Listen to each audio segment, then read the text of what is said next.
प्राण प्रतिष्ठा श्री राम मंदिर में हो रही है और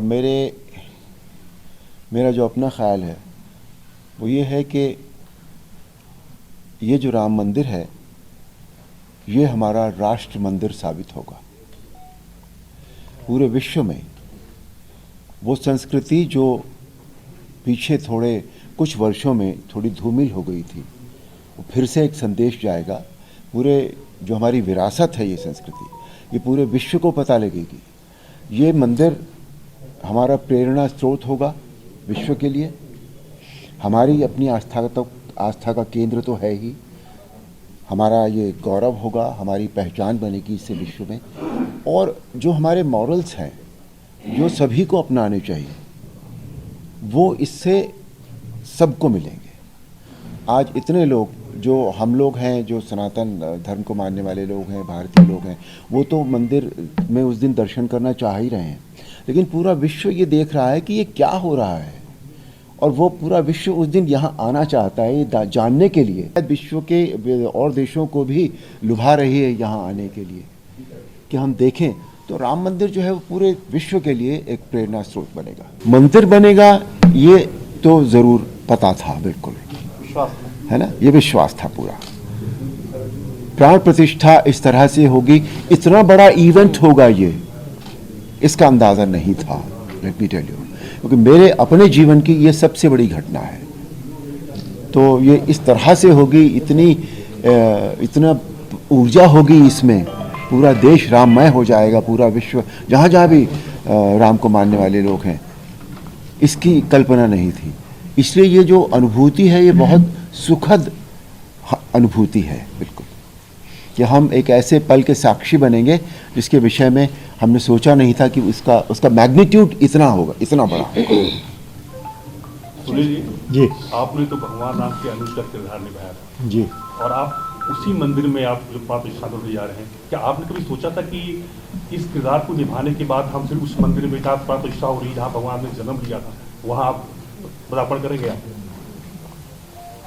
नहीं, बिल्कुल नहीं सोचा था इस तरह का। पर ये सौभाग्यशाली मैं आपको समझता हूँ कि इस तरह का मुझे इस प्राण प्रतिष्ठा में आने का मौका मिल रहा है और बहुत कुछ जो मैं नहीं जानता था उसको जानने का भी मुझे अवसर मिल रहा है।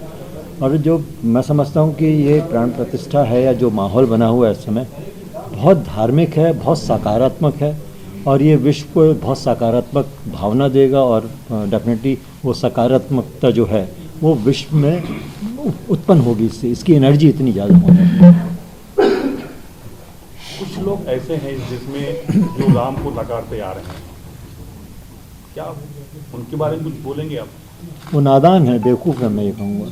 उन्हें असल में राम क्या है उसका नॉलेज नहीं है। देखिए, हर आदमी को जब तक वो डीपली पढ़ेगा नहीं, जानेगा नहीं, उसको समझ ही नहीं सकता है।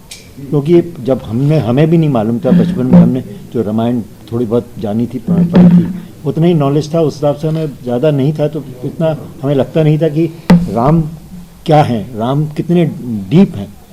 वो एक हर तरीके से परफेक्ट हैं।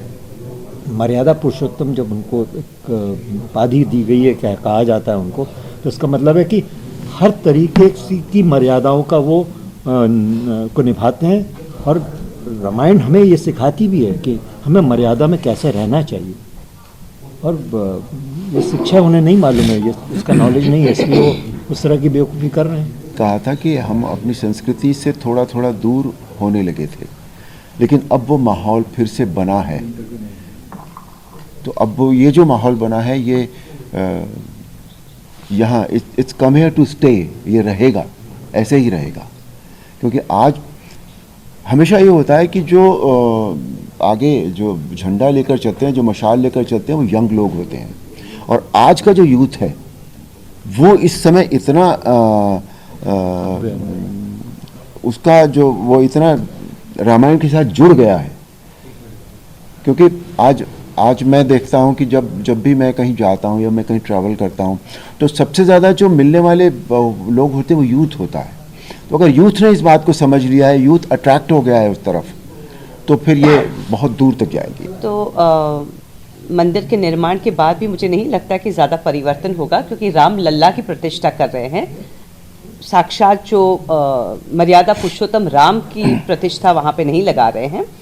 तो हिंदुस्तान के लोगों ने, भारत के लोगों ने बहुत प्यार दिया है हम सभी को, रामायण के सभी किरदारों को, और मुझे लगता है ये वो कंटिन्यू करते ही रहेंगे और ऐसा प्यार हमें मिलता ही रहेगा। एस्ट्रो तक ऐप पर आपको मिलेगा भविष्य से जुड़े हर सवाल का जवाब। डाउनलोड कीजिए एस्ट्रो तक ऐप और चुटकी में जुड़िए इंडिया के बेस्ट एस्ट्रोलॉजर से।